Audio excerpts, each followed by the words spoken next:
উচ্ছে যদি বন্ধুরা তোমরা এভাবে বানাও তাহলে ছোট থেকে বড় সবাই কিন্তু চেয়ে চেয়ে খাবে, একটুও কিন্তু তেতো লাগবে না। উচ্ছের এই ঝাল রেসিপিটি সবাই কিন্তু খুবই পছন্দ করবে, এটি খেতে খুবই দুর্দান্ত হয়।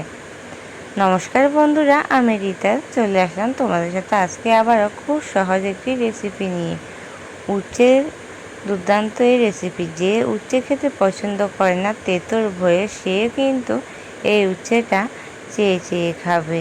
এখানে দেখো আমি উচ্ছে নিয়ে কেটে নিয়েছি, আর এখানে একটা কড়াইতে জল দিয়ে অল্প পরিমাণে একটু লবণ দিয়ে উচ্ছেগুলো আমি দিয়ে এটাকে আমি সেদ্ধ করে নিব 3 মিনিটের জন্য। 3 মিনিট পর উচ্ছেটা আমি নামিয়ে নেব, ভাপিয়ে নেওয়া হয়ে গেছে। এতে কি হবে বন্ধুরা, তেতো ভাবটা কিন্তু অনেকটাই কম লাগবে।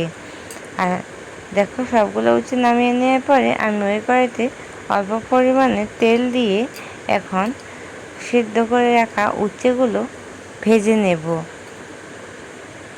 আমি একে একে এখানে সবগুলো উচ্ছে দিয়ে অল্প পরিমাণে একটু লবণ আর হলুদ দিয়ে উচ্ছেটা খুব ভালোভাবে ভেজে নেব।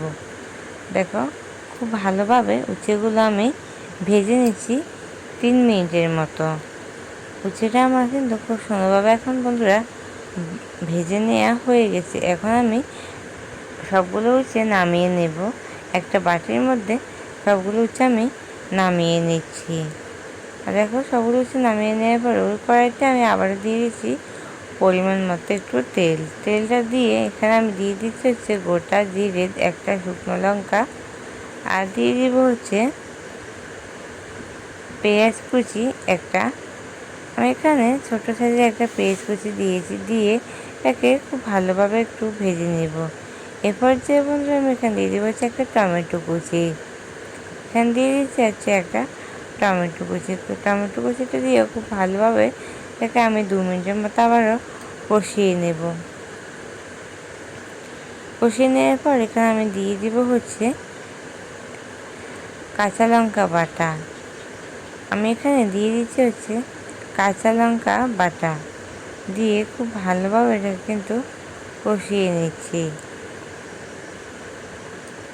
আর দেখো এরপর আমি এর মধ্যে আবারও কিছু মশলা অ্যাড করে দেবো। দিয়ে দিচ্ছি এখানে আধা চা চামচ লবণ, দিয়ে দিচ্ছি আধা চা চামচ হলুদ গুঁড়ো, দিয়ে দিচ্ছি জিরে গুঁড়ো আধা চা চামচ, ধনে গুঁড়ো আধা চা চামচের চাইতে একটু কম, দিয়ে এখানে দিয়ে দিচ্ছি শুকনো লঙ্কা আধা চা চামচ, যেহেতু আমি কাঁচা লঙ্কাটা বেটে দিয়েছি তার জন্য।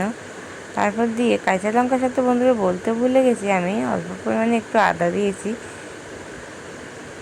দিয়ে সবগুলো মশলা দেখো খুব ভালোভাবে কষে আমি ঢাকা দিয়ে রাখবো। আমি এটাকে 4 মিনিটের জন্য ঢাকা দিয়ে রাখছি। ফিরে আসি 4 মিনিট পর। 4 মিনিট পর বলে দেখতেই পাচ্ছি এটা কিন্তু খুব ভালোভাবে আমার সেদ্ধ হয়ে গেছে। এটাকে আমি আবারও হালকাভাবে নাড়াচাড়া করে মিশিয়ে নিচ্ছি। এরপর বন্ধু এখানে আমি দিয়ে দিব হচ্ছে, আমি এখানে নিয়ে নিচ্ছি 1 কাপ নারকেল, সাথে দিয়েছি কাজু বাদাম 3-4টে, দিয়ে এটাকে একটা পেস্ট তৈরি করে আমি এর সাথে দিয়ে দিয়েছি। এতে কিন্তু রান্নার স্বাদটা আরও দ্বিগুণ বেড়েছে। এরপর আমি এখানে অল্প পরিমাণে একটু চিনি দিয়েছি, আর দিয়ে দিচ্ছি আধা চা চামচ গরম মশলা গুঁড়ো, দিয়ে খুব ভালোভাবে সবগুলো উপকরণ আমি আবারও কষিয়ে নিচ্ছি। দেখো এটা কিন্তু বন্ধুরা খুব সুন্দরভাবে কষানো হয়ে গেছে। আমি প্রায় 2 থেকে 3 মিনিটের মতো এটাকে কষিয়ে নিচ্ছি। এরপর আমি এতে দিয়ে দিব হচ্ছে আলু। আমি এখানে সিদ্ধ করে রেখেছিলাম যে আলুগুলো, আমি এখানে দিয়ে দিচ্ছি সিদ্ধ করা আলু। এখানে আমি ছোটো সাইজের 3টে আলু নিয়ে নিয়েছিলাম, ওই সিদ্ধ করে রেখেছিলাম। ওই সিদ্ধ আলুগুলো দিয়ে একটু হাতের সাহায্যে ভেঙে দিয়ে এটাকে নাড়াচাড়া করে দিয়ে এখন ভেজে রাখা উচ্ছেগুলো দিয়ে দেব। ভেজে রাখা উচ্ছেগুলো দিয়ে এখানে আমি খুব ভালোভাবে কিন্তু বন্ধুরা কষিয়ে নিচ্ছি। খুব ভালোভাবে কষানো হয়ে যাওয়ার পর এখানে আমি দিয়ে দেবো হচ্ছে পরিমাণ মতো জল। এখানে আমি কুসুম গরম জলটা ব্যবহার করেছি।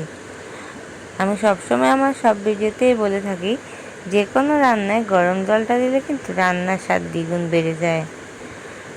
আর দেখো জলটা দিয়ে আমি হালকাটা কিন্তু নাড়াচাড়া করে নিচ্ছি। রান্নাটা কিন্তু বন্ধুরা আমি এখন খুব ভালোভাবে এটাকে 4 থেকে 5 মিনিট ফুটিয়ে নিব। ঢাকা দিয়ে রাখি 4 মিনিটের জন্য। ফিরে আসি 4 মিনিট পর। দেখতে পাচ্ছি এটা খুব ভালোভাবে হয়ে গেছে আর খুব সুন্দরভাবে কিন্তু একটা কালারও চলেছে। এটি খেতে বন্ধুরা দুর্দান্ত হয়েছিল আর একটুও কিন্তু তেতো ভাব ছিল না। আর দেখো আমার উচ্ছে আলু সবকটা কিন্তু খুবই সুন্দরভাবে হয়ে গেছে। এ পর্যায়ে আমি এটাকে আবার একটুখানি ঢাকা দিয়ে রাখবো 2 মিনিটের জন্য। 2 মিনিট আমি গ্যাসটা অফ করে দিয়ে এখন দেখো আমাদেরকে দেখাচ্ছি কীরকম হয়েছে। এটি খেতেও বন্ধুরা দুর্দান্ত হয়েছে। অবশ্যই তোমরা একবার হলেও বাড়িতে কিন্তু এভাবে ট্রাই করবে। ছোট থেকে বড় সবাই খুব প্রশংসা করবে। আজকে আমার ভিডিওটি তোমাদের কেমন লেগেছে তোমাদের সুন্দর কমেন্টে বলে যাবে। নতুন বন্ধু হয়ে থাকলে চ্যানেলটি সাবস্ক্রাইব করে আমার পাশে থাকবে।